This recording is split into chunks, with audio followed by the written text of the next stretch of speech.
विधानसभेच्या निकालाबाबत राज ठाकरेंनी एक मोठं विधान केलेलं आहे। महाराष्ट्रात विधानसभेचा निकाल लागताच सगळीकडे शांतता पसरली आहे। जो निकाल आला त्यावरून लोकांमध्ये संभ्रम निर्माण झाला अशी प्रतिक्रिया मनसे अध्यक्ष राज ठाकरे यांनी दिलेली आहे। राजू पाटील यांना एका गावातून एकही मतदान झालं नाही। 1400 नागरिकांचं हे गाव आहे आणि त्यातून एकही मतदान झालं नाही। जनतेने मतदान केलं मात्र ते आपल्यापर्यंत पोहोचलंच नाही असा आरोप राज ठाकरे यांनी केला आहे। महाराष्ट्रात निकाल लागल्यावरती मी पहिल्यांदा महाराष्ट्रात असं बघितलं, सन्नाटा पसरला।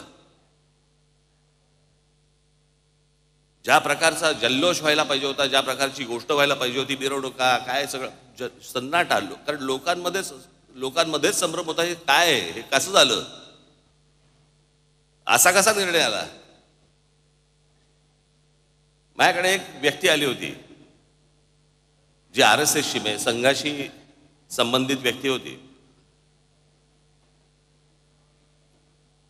त्यांच्याही मनामध्ये मला दिसलं की त्यांनाही पटलेलं नाही।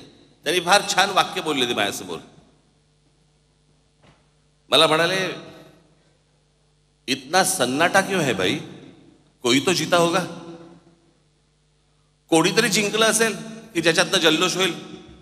पण महाराष्ट्रामध्ये जो सन्नाटा पसरला ते कसलं द्योतक आहे। काही गोष्टींवरती तर विश्वासच बसू शकत नाही। महाराष्ट्रात निकाल लागल्यावरती मी पहिल्यांदा महाराष्ट्रात असं बघितलं, सन्नाटा पसरला।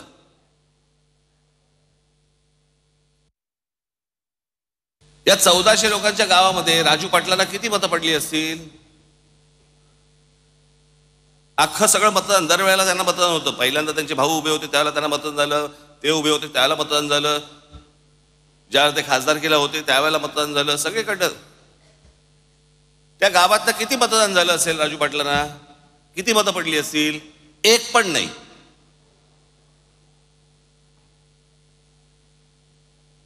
अख्ख्या गावात एक मत नाही पडत। जी 1400 मतं जी दरवेळेला राजू पाटलांना पडायची, त्या गावामध्ये एक मत नाही पडत। या मतदानावरती जाऊ नका। लोकांनी आपल्याला मतदान केलेलं आहे, फक्त ते आपल्यापर्यंत आलेलं नाहीये।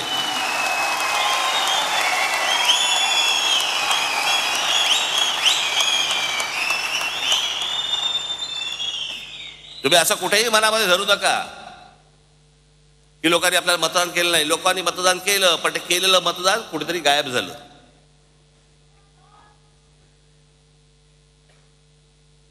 आणि अशा प्रकारच्या ज्या निवडणुका लढवायच्या असतील तर निवडणुका न लढवल्याच बऱ्या।